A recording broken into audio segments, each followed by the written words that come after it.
Bueno, el propósito de la reunión de hoy es recapitular, hacer un repaso de todo lo que se ha dicho y arribar a algunas conclusiones, de las muchas conclusiones a que podemos arribar con el tema de ser una luz para uno mismo.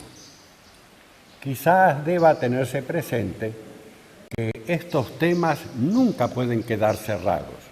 Estos temas son tan amplios que lo que se dice en un seminario es una parte del asunto, una visión, un enfoque del asunto. Pero vendrán otros enfoques y aún vendrán otros enfoques más profundos, más sabios que los que nosotros podemos dar en este momento. Pero de cualquier modo hay que trabajar con los elementos con que disponemos en este momento. Primero hemos tratado la definición de ser humano en la filosofía esotérica. Y como esto es una recapitulación, no nos podemos detener mucho tiempo. Ser humano, hombre, cuando se dice hombre, se dice mujer.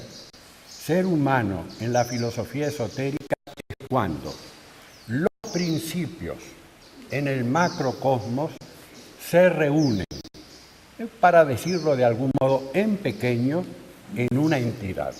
Cuando los 7 principios cósmicos se reúnen individualizados en una entidad, eso es un ser humano.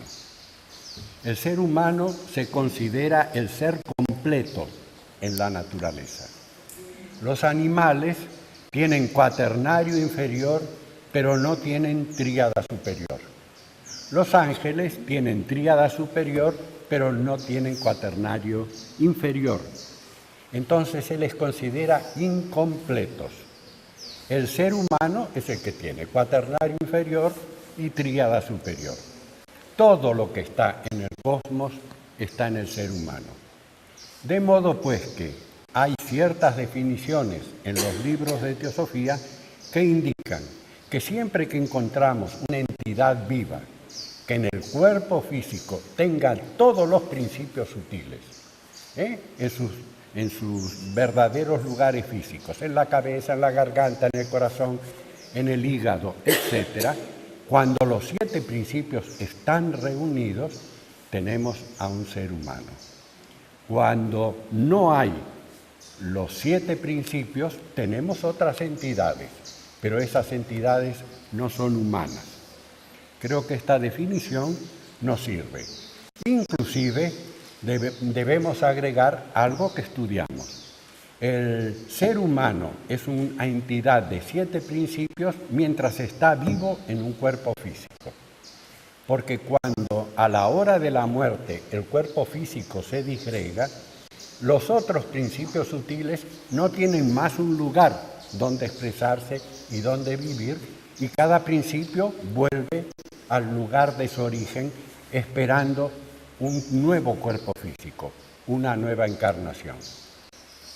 De este modo, la vida post-mortem no sería la vida de un ser humano, sino de una tríada superior que está experimentando lo que vivió en la Tierra.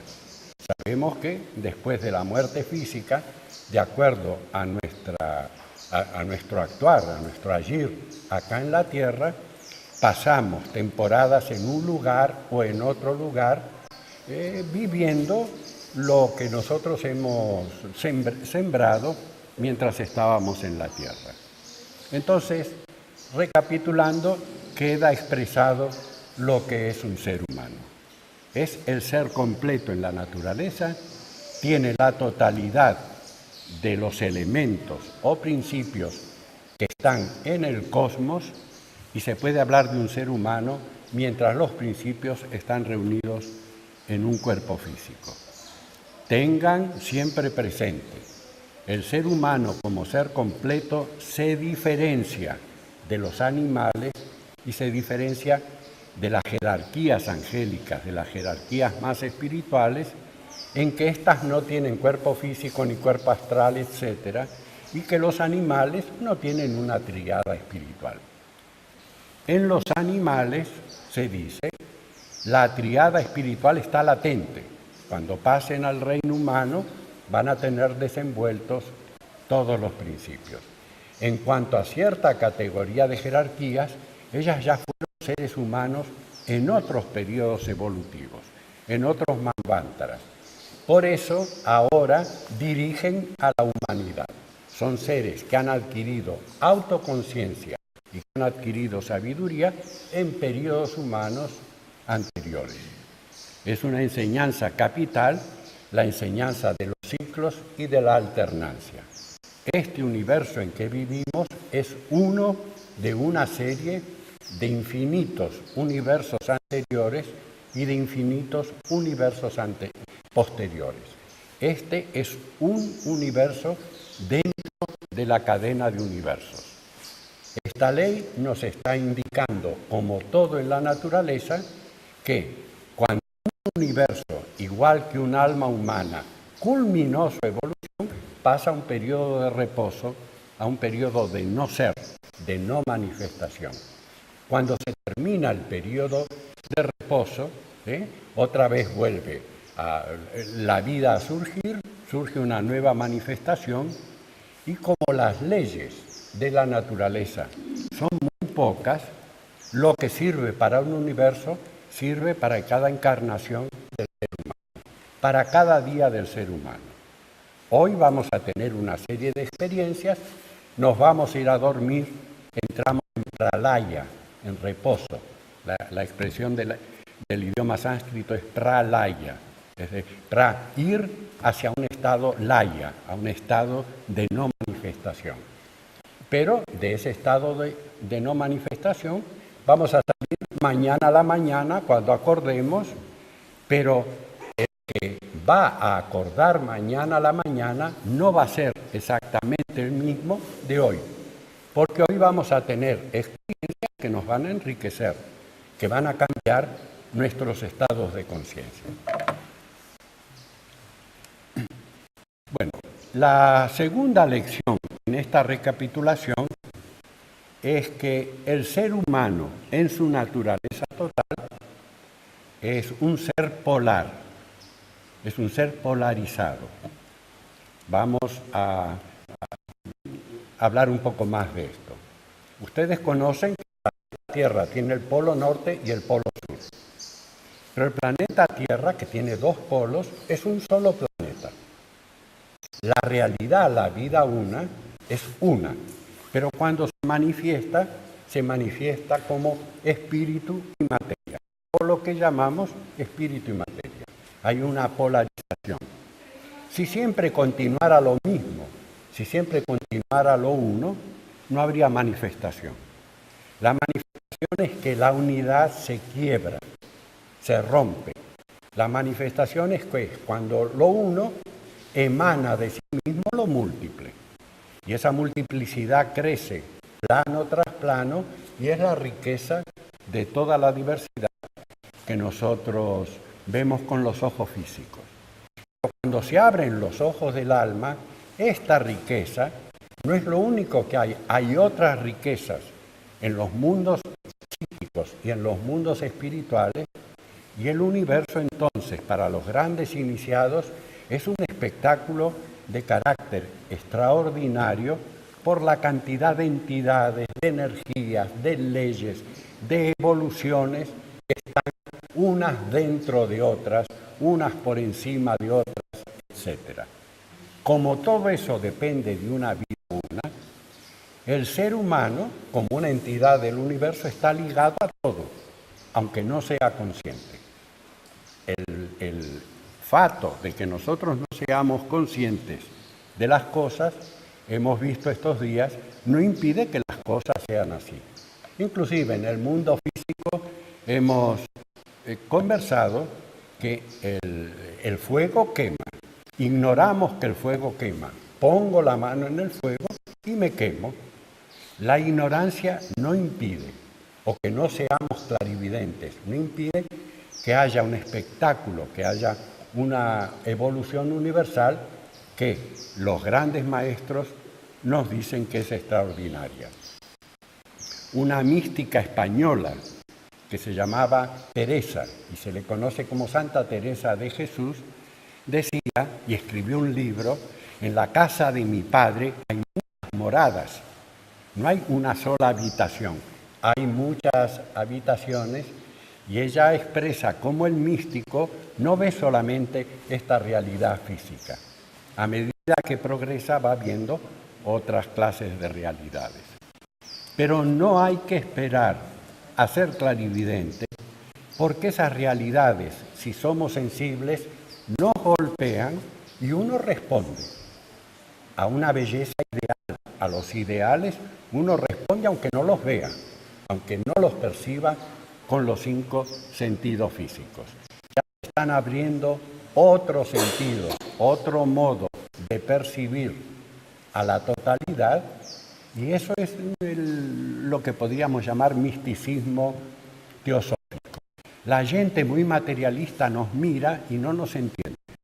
Inclusive puede tomarnos por malucos, puede pensar que hacemos ciencia ficción, que estamos muy imaginativos, pero el místico tiene las pruebas dentro del mismo. No es un alucinado, no es un loco, no es un imaginativo. Él percibe y vive ciertas realidades espirituales que otro no ve. Antes de comenzar la reunión hablábamos de la intuición. La intuición nos trae eso, nos trae experiencias suprafísicas o experiencias que el intelecto común no puede explicar y que van apareciendo a medida que la intuición avanza en nuestras vidas. La palabra intuición viene de una palabra latina compuesta de 2 palabras del latín, into ire. Nuestra palabra intuición viene de intoire, una palabra latina. Y la palabra latina intoire quiere decir ir adentro. La intuición no se queda en la fachada, en el fenómeno, va al noumeno. La intuición penetra.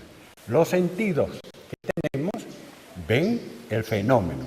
Estamos nosotros ante un fenómeno. Pero ¿cuál es la naturaleza real? ¿Qué es lo que se esconde detrás de todo esto? Los sentidos, la mente ayudada por los sentidos, no entiende demasiado esto. Pero en todo caso la intuición sí penetra. La intuición es un ir hacia adentro. Hablamos de que una persona muy bien vestida y muy bien educada puede ser un sinvergüenza internacional.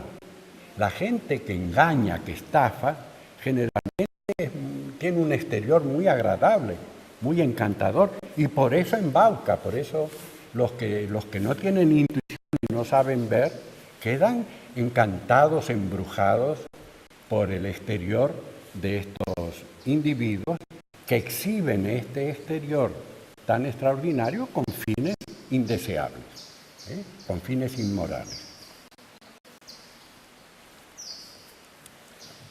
Cuando lo uno sale de un periodo de reposo, se polariza. Y se polariza en lo que llamamos espíritu y materia. Esto lo estudiamos en nuestros textos teosóficos que tratan de cosmología. Ahí se explica la aparición de un cosmos y cómo entre los dos, entre el espíritu y la materia, surge un hijo. Y el hijo es el universo. Y todo lo que existe en el universo es entidades compuestas de espíritu y materia.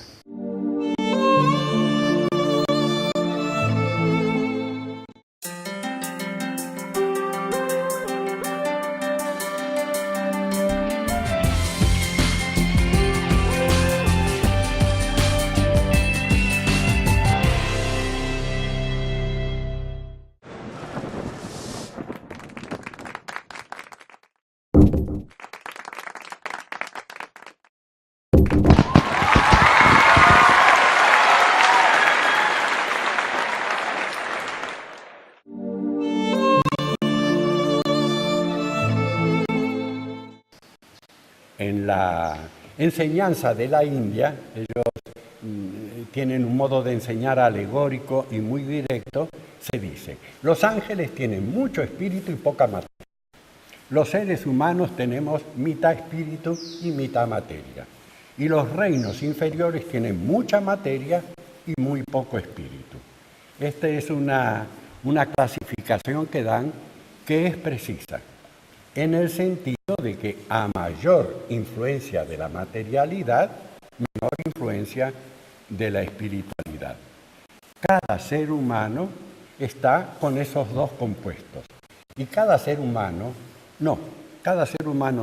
Los teósofos deberíamos ser honestos, como cuando uno hace un balance comercial y hay una columna que es el debe y una columna que es el haber, y entre esas dos columnas tiene que haber un resultado que cierre, que sea verdadero, ¿no? Entonces, lo que se pide generalmente con las prácticas de discernimiento, lo que se pedía en la escuela pitagórica es que fuésemos honestos y no hiciéramos balances, en Argentina se emplea la palabra popular truchos, es decir, ¿cómo? Falsificados, sí. Balances donde la realidad se esconde. Entonces, para saber con qué elementos contamos para progresar, debe haber un balance honesto.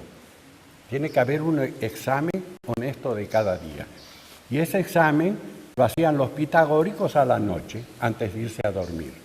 Porque a la noche, como uno ya se va a ir a dormir, el mundo quedó fuera, no hay briga, no hay tensión, la mente recupera algo de su lucidez. Y nos damos cuenta y decimos, contesté mal, hice mal esto, aquello hay que mejorarlo. Hacemos un balance de nuestras capacidades y de nuestras incapacidades. No hay ninguna posibilidad de corregir si no sabemos previamente qué es lo que debe corregirse.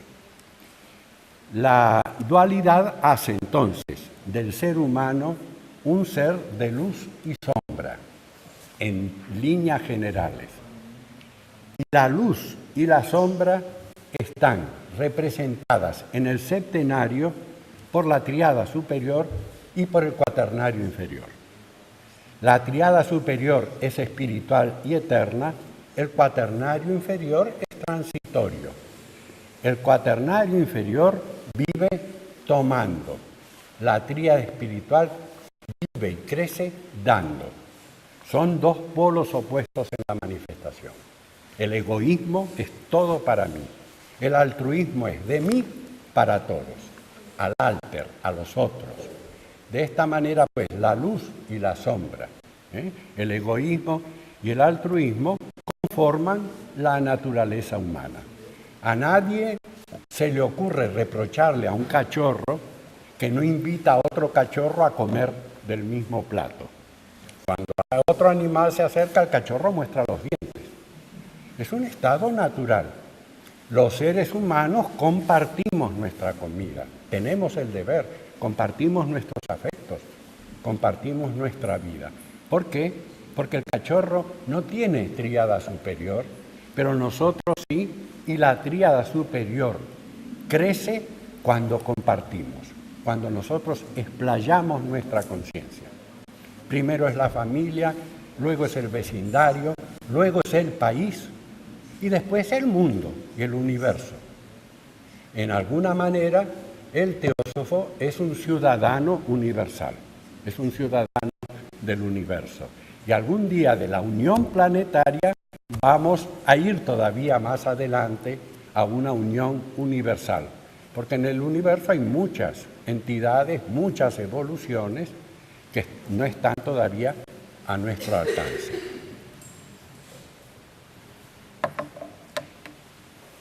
Cuando el hombre se completa, no podemos entrar nuevamente en detalle. Esto lo hemos visto los días anteriores. Habíamos visto que el ser humano es el resultado de tres corrientes de evolución. Esto lo tratamos justamente el primer día en este seminario.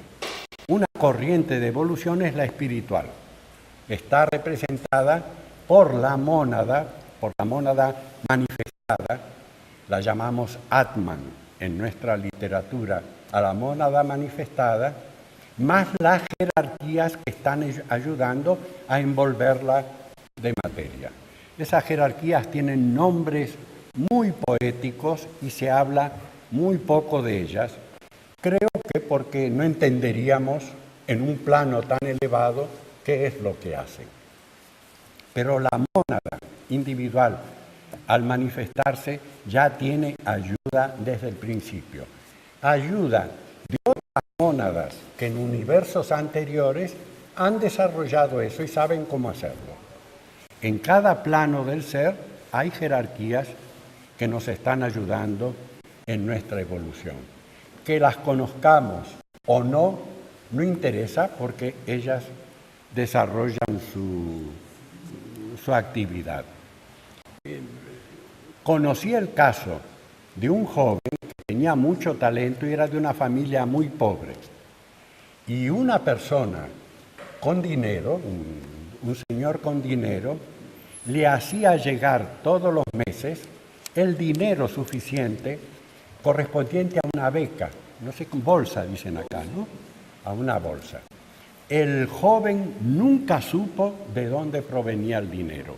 Inclusive no tenía mucha noción de que se le estaba forneciendo, de que se le estaba dando dinero. El dinero lo recibía un tutor y distribuía en los gastos de este joven que pudo estudiar después del colegio primario, el ciclo medio o secundario y finalmente se formó en la universidad. Un poco así nos están ayudando las fuerzas de luz, las fuerzas benéficas en la naturaleza. No, la gente ingenua piensa que uno lo hace todo, etcétera, pero el universo es un universo de inteligencia y de fuerza, y las fuerzas de la luz propenden y ayudan al progreso, a la perfección. Hay otras fuerzas que estorban el progreso y la perfección, pero por ahora a esas jerarquías las vamos a dejar fuera de nuestro estudio, porque cuando uno habla de esas jerarquías las invoca y ellas vienen, y no las queremos aquí. Estamos muy bien con los hijos de la luz sin necesidad de que vengan de otra parte. La individualidad significa egoísmo, porque el elemento mental, el elemento manásico, el cuerpo físico está preparado. La mónada ha cobijado a ese cuerpo físico, pero le falta algo todavía. En las estancias del libro de Xian, del libro primero de la doctrina secreta, hay un pasaje muy poético, porque todas las jerarquías que hicieron un cuerpo, el duplo etéreo, el cuerpo de deseos, el prana que anima a ese conjunto, más la mónada, se quejan, dicen ahora hay una buena forma, un buen rupa, un buen cuerpo, puede hablar, puede moverse, puede tener vida, pero algo le falta. ¿Qué es lo que le falta? Le falta una mente para abarcar el universo, dicen las estancias del libro de Xian. Entonces la mente universal manda un rayo, Manas, y Manas completa al hombre. Porque Manas Ahamkara es una palabra muy usada en los libros de teosofía. Es del sánscrito Aham, yo, eu, y Kara. Es aquello que nos hace reconocer como un eu. Ahí es el nacimiento del eu. En el Ahamkara, y es ese eu, que por el momento no es ni egoísmo ni altruismo. Es un estado de conciencia en que me conozco y conozco a los demás. Cuando Ahamkara se une a lo que llamamos cuerpo astral, al cuerpo de deseos, a Kama Loka, Ahamkara empieza a decir esto que es agradable para mí y esto que es desagradable que desaparezca.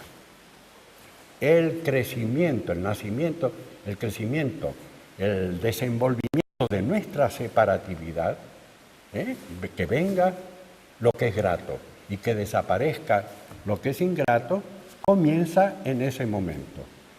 Porque cuando hablamos de individuo, hablamos de cosas separadas y de evolución individual. Y cada uno de nosotros, en la literatura oculta, es un eu individual. A eso le llamamos el eu superior, el ego superior, que representa y que se refleja en cada vehículo, y cada vehículo cree ser un eu. Hay toda una ilusión en este sentido. ¿Ustedes creen que estos son problemas metafísicos? No. Vamos a poner a un individuo, a un ser humano acá, que dice, eu camino. Obviamente el espíritu no camina, es el cuerpo. Sin embargo, ahí expresamos, decimos, eu camino, eu fumo, como, escribo, voy de viaje. Es el eu original, el sentido de autoconciencia, ahankara, representado o reflejado en los vehículos transitorios, y esos vehículos transitorios cobran o tienen una cierta capacidad de decir eu. Pero el verdadero ser, la tríada espiritual, ni camina, ni fuma, ni come, ni briga con los demás. Esas son funciones de los distintos niveles de lo que nosotros llamamos personalidad en teosofía. También lembremos que ese yo personal dura solo una encarnación.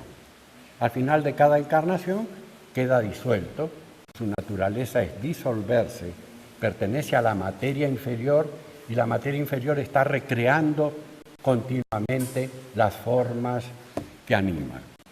Después de un periodo post-mortem, de un periodo en Devachan, hay otra vez una nueva personalidad. Se toma el cuerpo físico, pero con el cuerpo físico acompaña el doble etéreo, en fin, los elementos de la personalidad. Así, cuando nace el individuo, nace la separatividad y el egoísmo. Por eso que es natural en los seres humanos ser egoístas. Algunas veces alguien que vuela dice, no soy egoísta. Todos nos tenemos miedos, egoísmos, tenemos atracciones y repulsiones. Y un día aprendemos que eso no pertenece a la verdadera naturaleza, a la naturaleza eterna en nosotros, sino a la naturaleza transitoria. Sin embargo, la naturaleza, el plan divino, ha demorado cantidades asombrosas de tiempo para crear un eu. Miren, esta es la cuarta cadena. La cosa empezó en la primera cadena, con sus rondas, con sus periodos evolutivos, con lo que corresponde a las 7 razas raíces, etc. Terminada la primera cadena, se hace un cierto hombre ideal, que se llaman asuras en las escrituras de la India.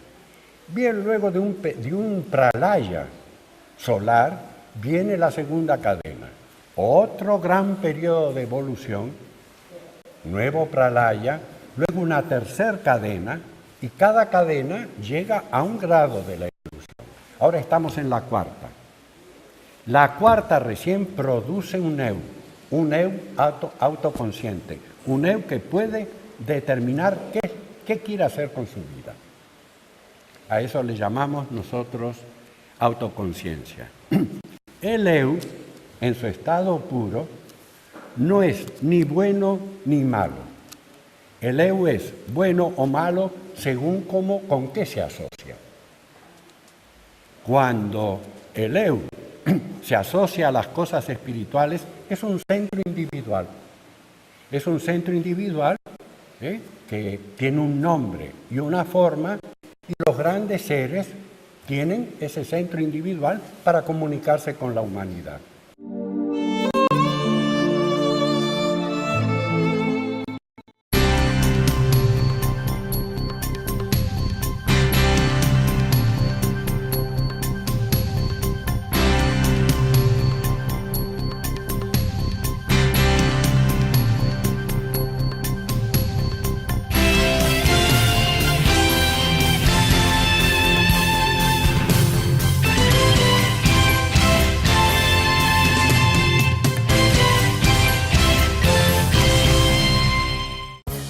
portal da TV Suprem. Acesse www.tvsuprem.com.br e saiba mais sobre nossa programação. Conheça cada um dos nossos programas. Confira notícias atualizadas do que está acontecendo na TV Suprem. E mais, clicando no link Web TV, você pode assistir a TV Suprem diretamente do seu computador gratuitamente. Não deixe de dar suas sugestões no link Fale Conosco. Sua opinião é muito importante para nós. www.tvsuprem.com.br.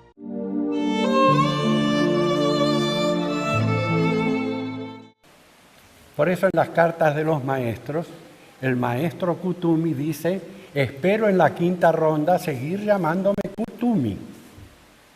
Tener ese centro individual de vida, ese eu, para trabajar, para seguir trabajando por la humanidad de la quinta ronda. La ronda que tiene que venir va a ser una ronda un poco peleada porque la humanidad se va a separar entre los que siguen la evolución y los que están tan atrasados que ya van a tener que ser separados de la evolución. Esto que les estoy hablando está en los libros de Teosofía y no tengo ninguna pretensión de enseñar cosas que ustedes ya no sepan. Pero de cualquier modo agrego mis comentarios en esta recapitulación.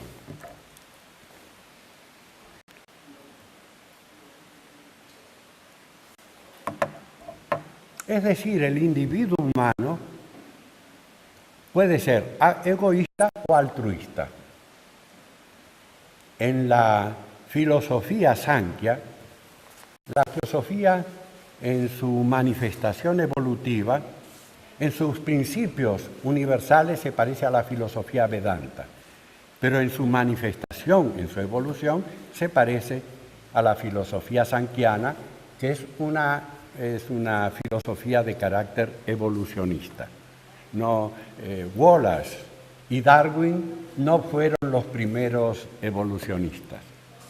Los sankianos hace miles de años decían que en el universo hay dos elementos, espíritu y materia. Que el espíritu entraba en reposo cósmico periódicamente y entonces la materia quedaba reproduciéndose a sí misma, pero sin tener efectos. Pero cuando el espíritu, nos dice la filosofía Sankhya, despierta, su despertar, la energía de su despertar, promueve cambios en la prakriti, en la materia. Y la materia deja de estar en un estado de equilibrio y se desequilibra. Y tiene tres gunas, que son las famosas gunas del yoga, raya, sattva, rayas y tamas. Todo eso es bastante conocido de los estudiantes de teosofía. La materia, según esta escuela de filosofía, tiene esas tres características. Sattva es armonía, rayas es pasión, movimiento, tamas es pesadez, ignorancia. Entonces, el Bhagavad Gita, cuando leemos con atención el Bhagavad Gita en el capítulo sankiano, el Bhagavad Gita contiene capítulos del Vedanta, capítulos del Sankhya, capítulos del yoga, capítulos de la Ñaya Vaisésica. Es una recopilación muy armoniosa del pensamiento de las escuelas de la India. Cuando Sri Krishna le enseña a Arjuna, a su discípulo, le explica a su discípulo que cómo son las características de los hombres y de las entidades que viven en el universo, las clasifica de tres modos. Hay seres rayásicos y hay seres tamásicos. Y entre los seres humanos hay seres sádvicos, los muy espirituales, hay seres rayásicos, lo que somos mitad espirituales y mitad pasionales y animales, y los seres tamásicos, que son en la evolución humana aquellos que no tenían un cuerpo físico apropiado cuando los señores de la mente transmitieron el fuego de la mente y dejaron apagar la chispa. No puedo entrar en este en esta parte de las enseñanzas porque nos llevaría a nosotros demasiado tiempo. Pero ustedes ven la humanidad. Ustedes ven que en la humanidad presente todavía hay grupos humanos que están más cerca del animal que del ser humano como ser racional. Hay grupos humanos que se suben a los árboles para dormir, como los monos. Hay grupos humanos que pueden contar hasta 5. No tienen la noción del 6. Entonces, para contar, cuentan hasta 5, apartan esto y vuelven a contar 1 hasta 5. Es decir, seres en quien la evolución manásica no se produjo. Estos seres son los que van a ser, esos y otros, los que van a ser apartados de la evolución humana en la quinta ronda. Pero ellos van a ser compensados porque la próxima cadena va a ser más espiritual que esta. Entonces, en la próxima cadena, cuando ingresen en la corriente humana, van a encontrar una materia más espiritual, un ámbito más espiritual, y la naturaleza los va a compensar. Algunas veces decimos, pero tienen que esperar millones de años hasta la próxima cadena. Mire, lo que permanece en sueño es la mónada, y la mónada es el tiempo.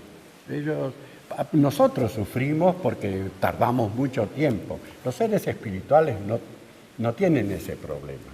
Justamente son felices porque no tienen el problema de si arribo tarde, si arribo temprano, de si las cosas tardan mucho o no se cumplen nuestros deseos. Cuando se sale de la evolución humana apasionada, estas cosas van perdiendo valor y naturalmente problemas como el tiempo, como la libertad, etcétera, no existen para los maestros. Esos problemas existen para los seres humanos encarnados como nosotros. Esos seres son la ley, son la naturaleza misma y por tanto no tienen las inquietudes, las luchas entre el eu inferior y el eu superior. Vamos a seguir con nuestra recapitulación. Cómo la humanidad presenta en las mónadas que están evolucionando diferentes estados de evolución, nosotros pasamos desde esos seres humanos primievales que se suben a un árbol para dormir como se suben los macacos, los antropoides, que no pueden pensar, que no hay capacidad de la mente creativa, tienen casi el instinto de carácter animal y viven de acuerdo con sus instintos. Desde este ser humano hasta un Rabindranath Tagore, un Einstein, un Beethoven, en todo ese arco se desarrolla y estamos nosotros. Cada uno de nosotros debe saber, desde este hasta el genio, hasta el ser espiritual, en qué lugar del abanico, del arco, nosotros nos encontramos. Eso es lo que hemos hablado estos días, de hacer un balance honesto de nuestras posibilidades. Porque el balance honesto nos permite decir, estoy en este escalón, no en aquel. Mi ambición me ponía en aquel escalón, pero estoy en este. Entonces debo subir estos escalones. Porque si mentalmente creo que estoy en aquel escalón y estoy en este, estoy enajenado. Es una clase de locura, es una clase de desfasaje, se dice en el idioma español. Uno no está en su centro, no está en la verdad. Y debemos aprender a estar en la verdad. Las voces de todas estas escalas evolutivas, entre los seres que ya están por libertarse y aquellos que recién empiezan su evolución humana, si esto es un coro, como un coro de cantores, los coros que hay en las iglesias o que hay en las óperas o que hay en las obras musicales, vamos a ver que este coro resultaría muy desafinado. Por tanto, la evolución tiene leyes para cada uno de los estados de evolución. Y vamos a suponer que los teósofos estamos en un estado parejo de evolución. Creo buenamente que sí, que estamos en un estado parejo de evolución y que quizás algunos de los hermanos de la sociedad teosófica tengan un poco de madurez y otros un poco menos de madurez, pero hasta donde mi experiencia me permite decirlo, yo veo que las aspiraciones, los modos de vida son bastante parejos en el miembro común de la sociedad. Bueno, en un coro, no sé si alguno de ustedes ha cantado en un coro. Un coro es la imagen de una jerarquía espiritual, de las que ya espiritualizaron su vida. Miren, en el coro hay que estar afinado y cantar en el mismo tono que todos. No se puede cantar más fuerte que el resto. El sonido tiene que salir parejo en cada cantante, porque si no, el coro resulta desparejo. Los coros que no son muy buenos tienen una soprano o un tenor con mucho volumen de voz y uno los está escuchando continuamente, pero el cantante profesional recoge su voz y la pone a tono con el volumen de la voz del resto de los coristas. Es decir, tiene que ser afinado, tiene que cantar en el mismo tono, y ustedes observen que en los coros no hay nadie que sobresalga de otro. Los coros más perfectos que existen en el mundo, algunas veces uno ha tenido oportunidad de escucharlos, cuando cantan son una sola voz. Miren, son individuos, pero es como si fuera uno solo. Esas son las jerarquías espirituales. Un día vamos a llegar a eso. Nuestra capacidad de unificación en una misma tonalidad, en una misma modulación, en una misma emisión de voz, en el coro en que todos están de acuerdo en ejecutar la obra, no en que cada uno quiere cantar como solista y produce una cacofonía, un desorden en vez de un orden. Un buen coro, acá en el mundo físico, en el mundo del arte del canto, es un reflejo en la tierra de lo que pasa en las jerarquías espiritualizadas. Por eso las jerarquías son individuos, pero no tienen cada individuo un nombre propio. Tienen el nombre de la jerarquía. Igual que los coristas de un buen coro no son fulano o mengano o sutano. Son del coro tal. Eso es impersonalidad. Nadie se luce personalmente. Y todos están de acuerdo y han afinado sus voces para cantar en una armonía perfecta. Cada uno conoce su parte. Algunos tienen que cantar unas pocas estrofas, otros tienen que cantar mucho. Los que cantan unas pocas estrofas no están envidiando y resentidos para los que tienen que cantar más. No hay amor propio. Todos los defectos de la mente y de la individualidad encarnada han ido desapareciendo en el transcurso de la evolución. Así es que la evolución es de una cacofonía, no sé si la palabra existe en portugués, a una armonía. Al principio somos chapuceros, no muy buenos, cantamos a destiempo, desentonamos, etc. Y hay algunos coros de aficionados que suenan muy mal, honestamente.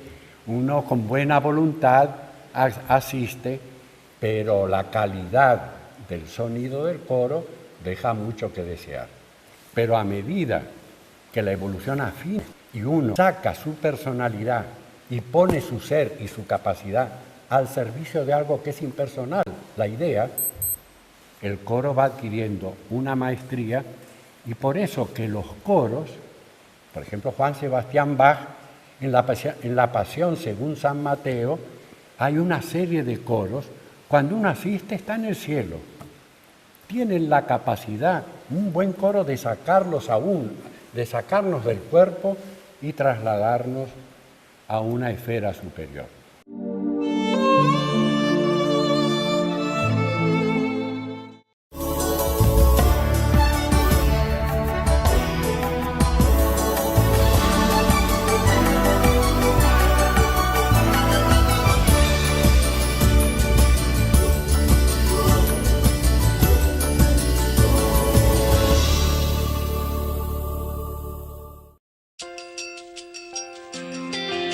Um gesto pela saúde e nutrição das nossas crianças.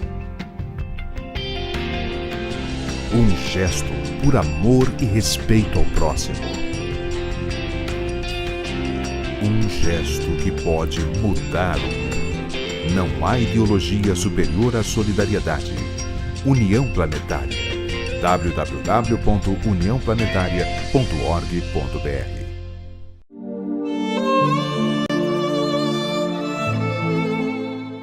Igual que los grandes seres espirituales tienen la capacidad, si enfocan su aura en nosotros, de sacarnos del estado humano en que nos encontramos y llegar a un estado superior. Miren, a veces los seres superiores, y ya termino esta parte, ayudan al aspirante o al discípulo con inspiraciones. Vamos a suponer que estamos en un lugar que tiene un muro y el muro es alto y no puedo mirar lo que hay del otro lado. Y necesito mirar lo que hay del otro lado porque lo que hay del otro lado me va a enriquecer, va a favorecer mi evolución. Entonces me acompaña un maestro que es muy alto y él sí puede mirar lo que hay del otro lado por su estatura muy alta. Entonces a veces él nos levanta en sus brazos, nos hace mirar y después volvemos a tierra. ¿Ustedes alguna vez no han tenido una inspiración muy grande de la cual vuelven a ser los mismos de siempre? Pero ya tuvieron esa inspiración, ya tuvieron esa experiencia de carácter místico. Y una vez que se tiene una experiencia de carácter místico, ya no se la olvida. Uno ya sabe, ya tuvo la experiencia directa. Eso es una de las ayudas que nos dan los seres superiores. Pero tengan presente que esa es una de las ayudas que nosotros podemos dar a los seres inferiores a nosotros. Inferiores en los peldaños, en la escala de la evolución. También nosotros podemos pegar a alguien y levantarlo con nuestras explicaciones, pero sobre todo con nuestra conducta, con nuestros modos de vivir. Bueno, ya vamos llegando a la última parte.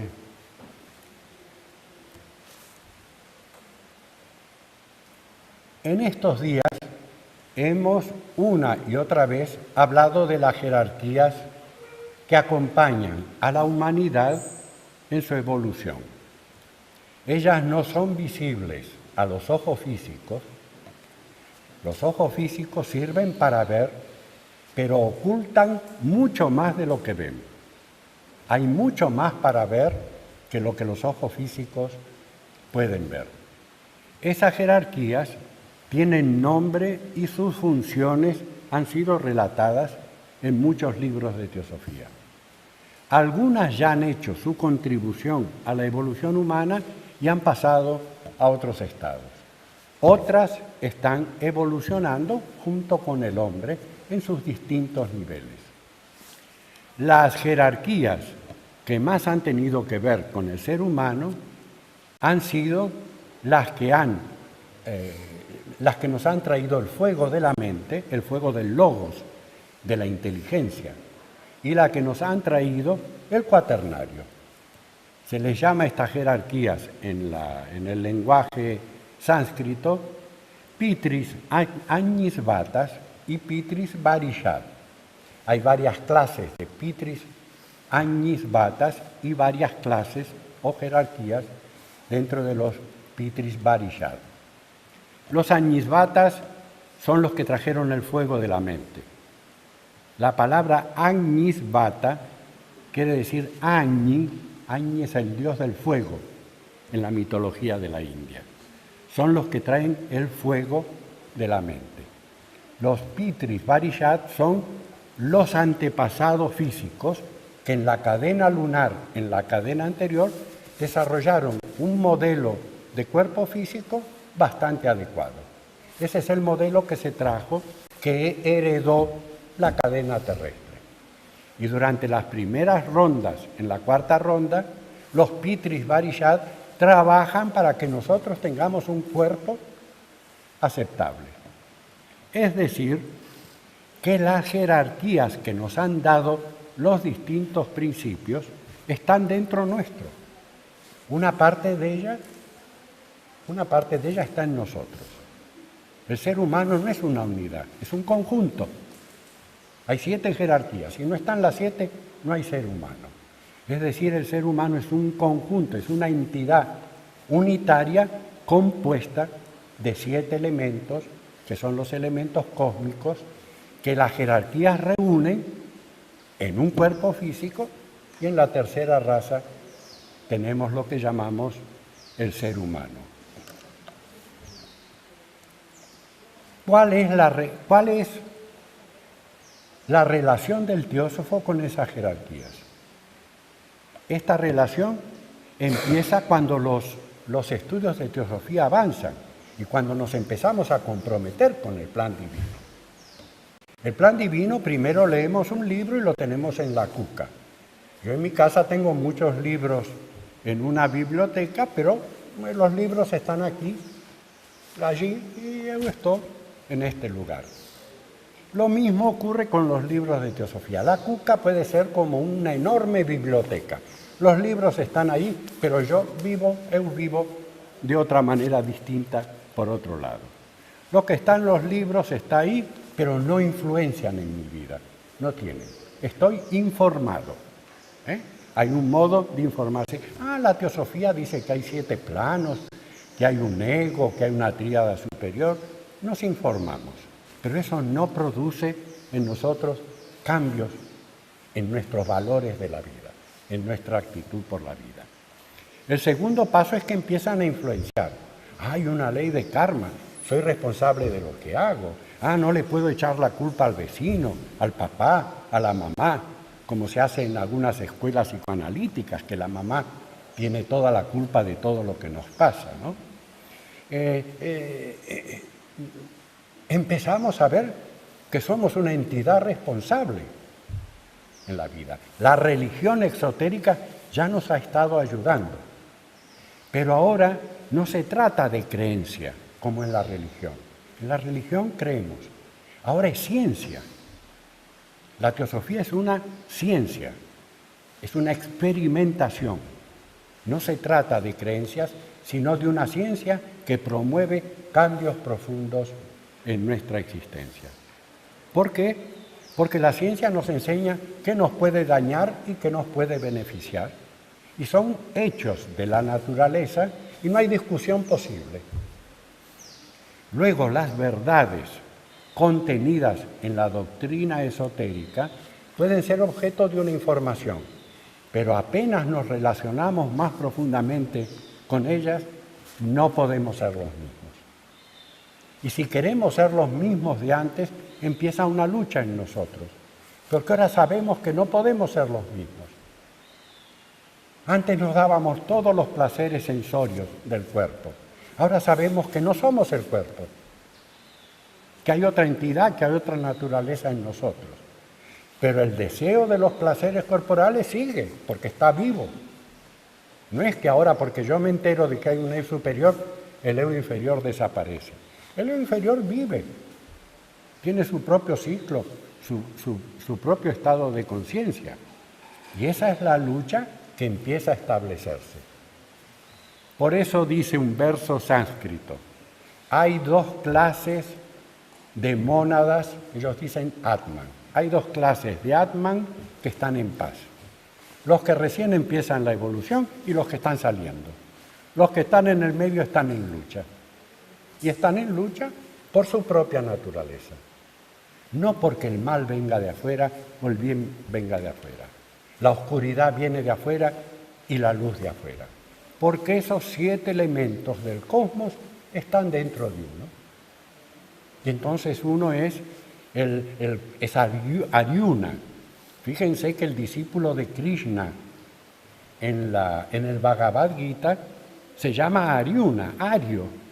Es la evolución actual, la evolución aria. Es el problema del hombre ario. El hombre ario empieza en la India, naturalmente hace muchos años, antes de que Hitler existiera.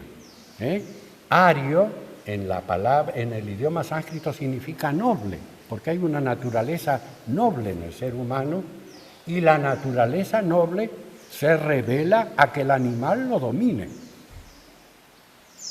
De ahí entonces que se promueve a lo largo de la evolución eso que dijimos entre el altruismo y el egoísmo. Como el altruismo y el egoísmo están dentro de nosotros, uno va sacando a los demás de los problemas propios. En Buenos Aires, en la casa de la Sociedad Teosófica, que acá hay varias personas que conocen esa casa, yo llegaba un día y salía un hermano que nos queremos mucho y que es muy caracterizado en la Sociedad Teosófica en Argentina. Y él salía con el rostro contraído, enojado, no con el rostro distendido y común de siempre, este amigo. Entonces, cuando él iba a abrir la puerta, él ya estaba abriendo la puerta y salía, y nos encontramos. Yo le dije, ¿qué te pasó que estás con ese rostro tan alterado? Dice, estoy enojado. Y le dije, ¿con quién? Conmigo mismo. Estaba enojado con él mismo. Ustedes se dan cuenta de lo que es esto. Siempre estamos enojados con alguien. Pero cuando hay autoconciencia estamos enojados con nosotros mismos. ¿Por qué con los demás? Si los demás se portan mal es un problema de ellos. No me tengo que enojar yo. Todo este cambio en los valores, está enseñado en la psicología de nuestros textos. Son cambios en los valores que significan cambios en el comportamiento, cambios en la conducta de cada uno de nosotros. Así es que las jerarquías viven en nosotros como nuestros padres viven en nosotros. Desde el punto de vista físico, ¿qué es Juan Viñas? Una prolongación de su madre y de su padre. Hubo una célula huevo que proveyeron la madre y el padre y hubo un desarrollo físico. Y ese es el desarrollo físico, de los Pitris Varishar. El cuerpo físico es una prolongación, por eso se llaman Pitris, progenitores. Están viviendo en nosotros. Y lo que hacemos con nuestro cuerpo repercute en ellos porque están ligados a nosotros. Igual que lo que hace el hijo en la vida social repercute en los padres. Si mi hijo pierde la cabeza y entra en una vida negativa, los padres sufren. Pero si el hijo uno ve que está progresando, que está cumpliendo su misión, los padres están contentos, es un motivo de alegría. En el camino esotérico tenemos que empezar a relacionarnos de un modo consciente con las jerarquías con las que estamos ligados. Y tenemos que entrar en un desarrollo consciente con los elementales que esas jerarquías manejan. Es decir, toda la naturaleza de nuestros niveles está interactuando con nosotros y nosotros con ellos. Esto abre un campo de acción importante, porque ese campo de acción está en nuestra mente y en los cambios de conciencia que nosotros efectuamos. Sabemos que nuestro territorio es más grande, bueno, vamos a ir a establecer una factoría allá. Y eso se refleja con los seres humanos. En la evolución, en la escalera de la evolución, estamos en un peldaño. Hay otros que están encima de nosotros en esa escalera que sube, pero hay otros que están abajo en esa escalera.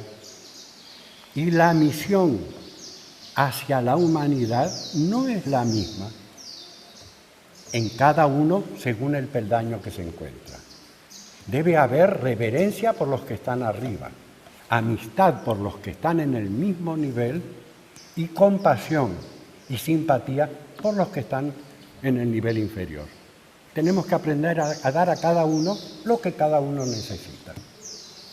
Ustedes ven cómo se abre una visión muy grande, cómo la teosofía nos abre una visión muy grande. ¿Qué nos va a ayudar a eso?